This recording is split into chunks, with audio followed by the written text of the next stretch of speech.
So my name is Douglas Lim, and just under 6 years ago I started a digital marketing agency and a web design company called Alika, based in Subiaco. So in a short amount of period of time, been really blessed in that it's grown very, very fast, because what we do for our clients, similar to Rajab, is we help them get an online presence through a website, but then you might have a website, but then you need traffic to that website, and that's where we do that through SEO, AdWords, newsletter marketing, and what I'm about to speak about, social media.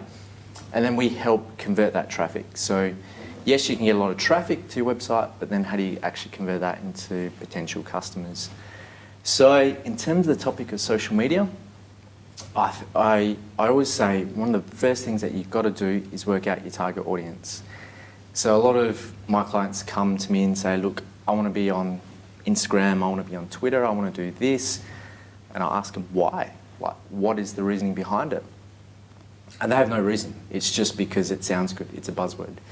So to work out your target audience, there are websites like Quantcast. So with Quantcast, all you have to do is find a competitor to your website, chuck it into Quantcast, and it will tell you the demographics, such as age, sex, household income, where they live, you name it.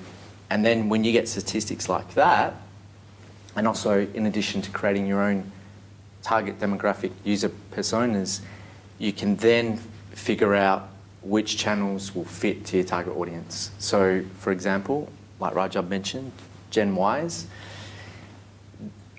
If your target demographic are Gen Ys, then it would make sense to use the social media channels where they live, because it wouldn't make sense to use other channels, say LinkedIn. That's more for your B2B, more for your professionals. So that's the first thing I'd say. And then the second thing is obviously work out your branding behind your business. So are you fun? Are you professional? Are you conversational?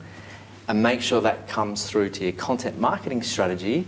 So I'm saying all these things right before you do your social media, because you need to lay your foundations before you can then apply it to your social media.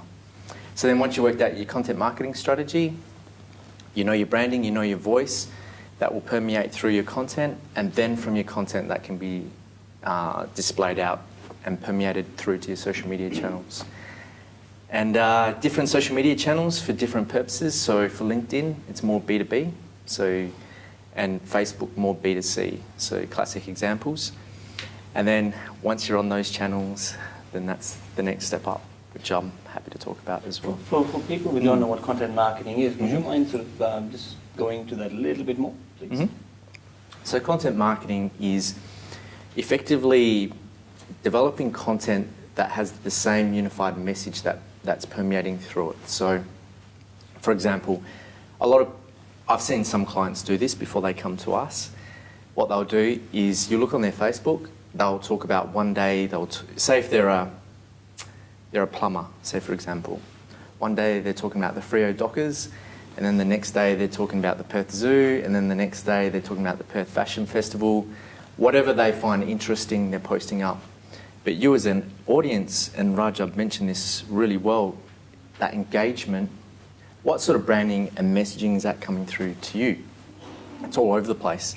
So content marketing is really harnessing that and making sure that that messaging is unified across all your content. And when I say content, not just text, I mean copy, text, video, you name it, everything and anything that you're putting out to the World Wide Web.